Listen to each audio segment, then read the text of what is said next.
हरिओम. अमृतानुभव. योगदास श्री जय गणेश जोशी यांचे प्रवचन. अध्याय 7. अज्ञानखंडन. ओवी क्रमांक 46.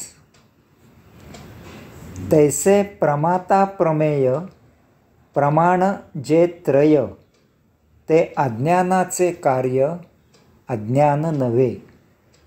अर्थात प्रमाता प्रमेय प्रमाण ही त्रिपुटी हे अज्ञानाचे कार्य आहे, अज्ञान नव्हे. अनेक त्रिपुटी आहेत.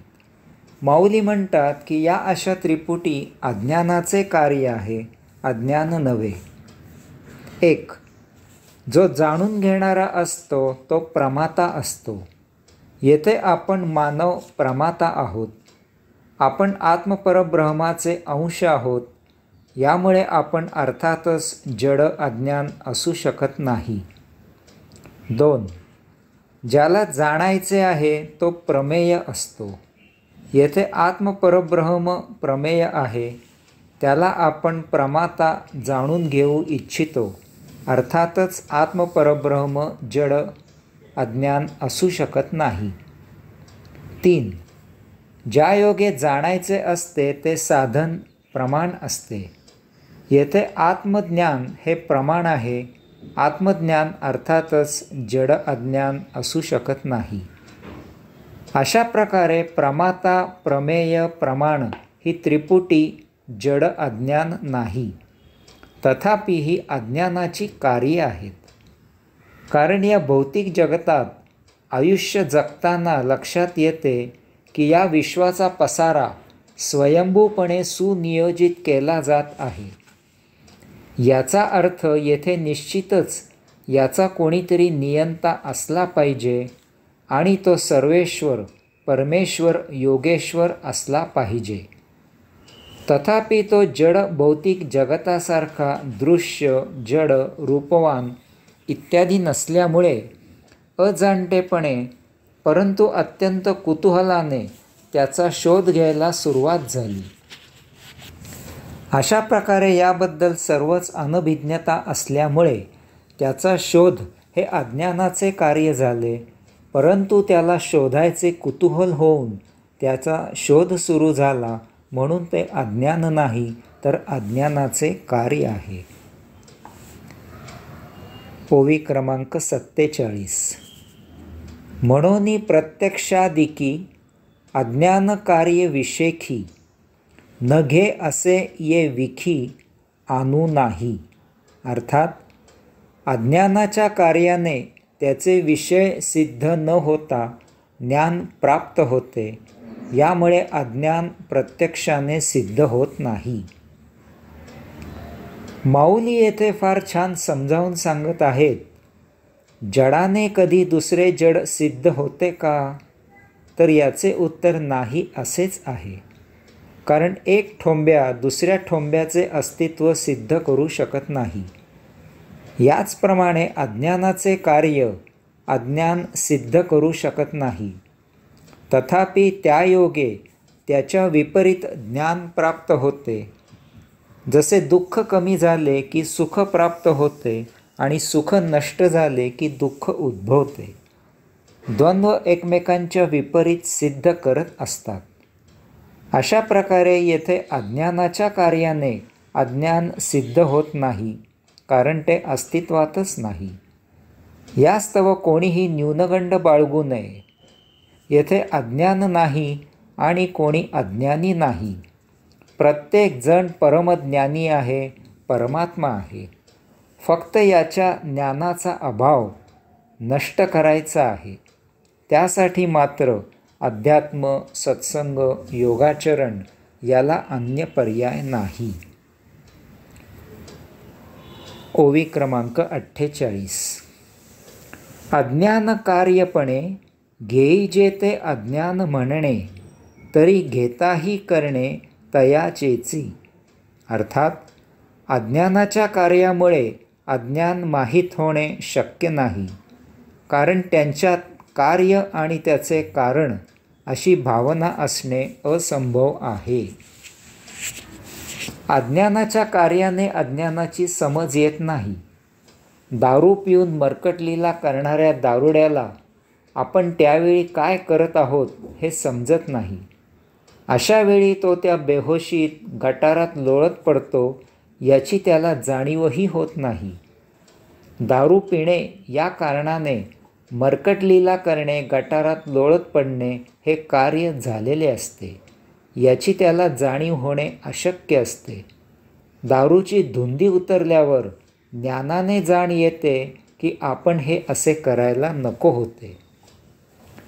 याचप्रमाणे अज्ञानी वर्तनाने अज्ञानाची जाण येत नाही.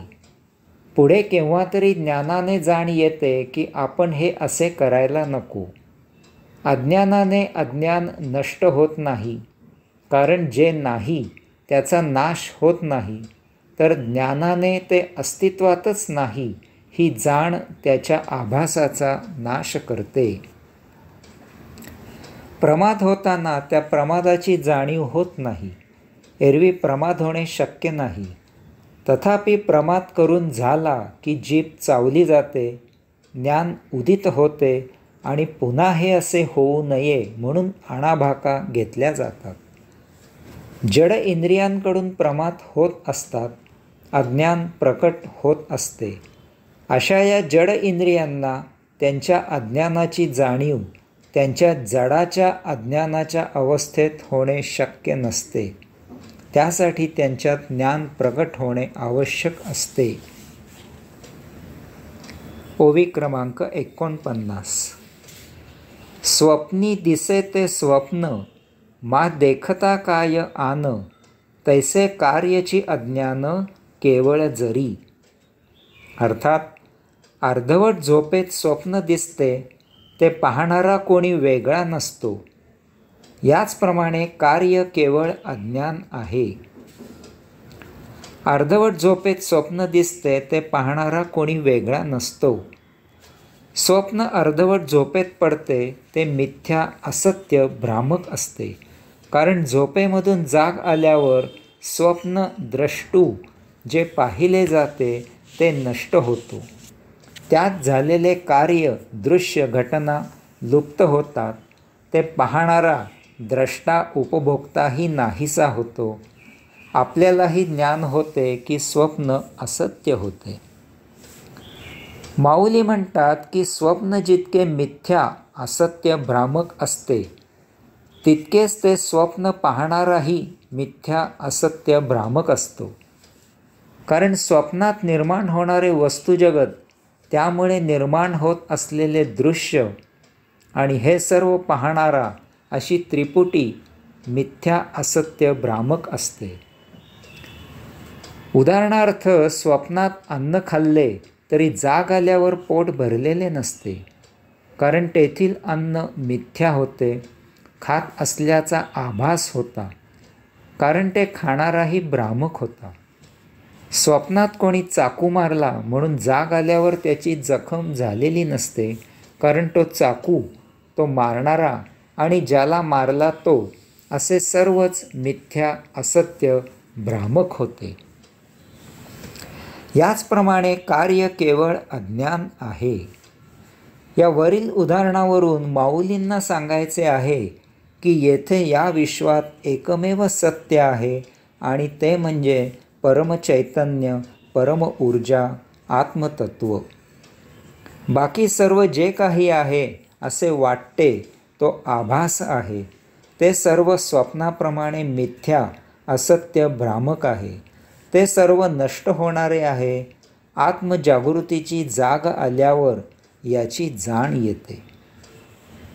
याचा अर्थ असा आहे की येथे होत असलेले कार्य, त्या कार्याचे कारण आणि त्या कार्याला होत असलेले निमित्त असे सर्वच मिथ्या, असत्य, भ्रामक आहे. त्यात जराही तथ्य नाही. हे सत्य आहे असे वाटते, हे केवळ अज्ञान आहे. याचे भान ठेवून या सर्वांचा वापर करायचा आहे.